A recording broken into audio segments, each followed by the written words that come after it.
Hey YouTube, I'm Mars 1952, and earlier this year I built 10 honeybee swarm traps.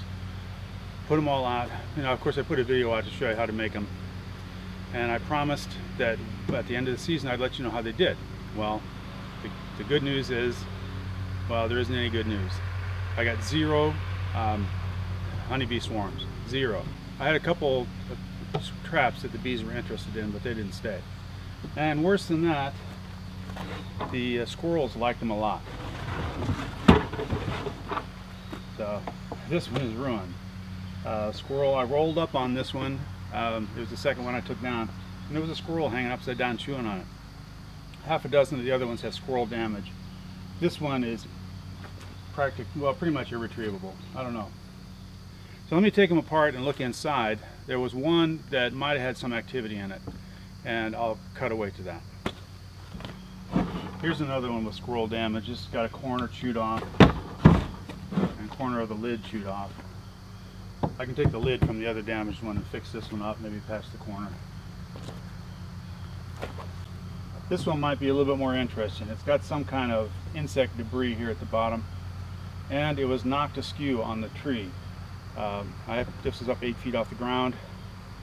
A human could have reached it, maybe a tall bear, but it was knocked really wedged off to the side, more than the wind could have done. So I think a bear was interested in it.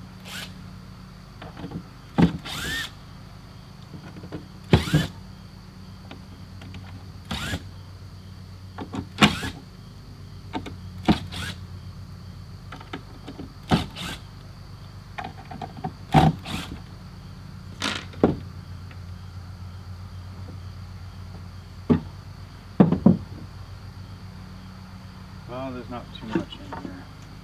What is up in there? Just some dead insects. I've had spiders in some of these.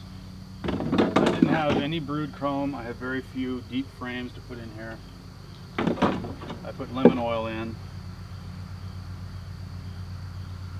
I guess that whatever that stuff is down there, somehow.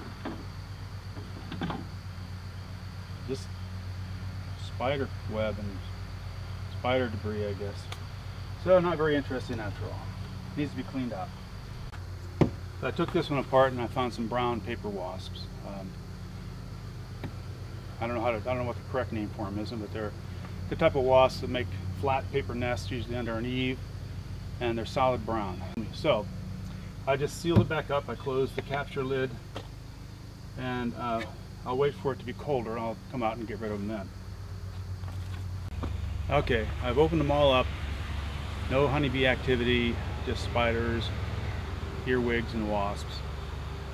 So to keep the squirrels off of them next year, I'm going to put a good coat of paint on them. Things that like to chew on wood usually don't like to chew on paint.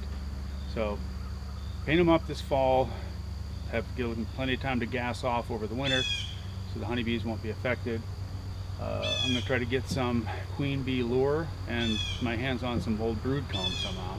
Maybe I have to buy a dead out hive or something. And seal them up so no bugs can get back in there, and they'll be ready to go first thing in the spring. That's all for now.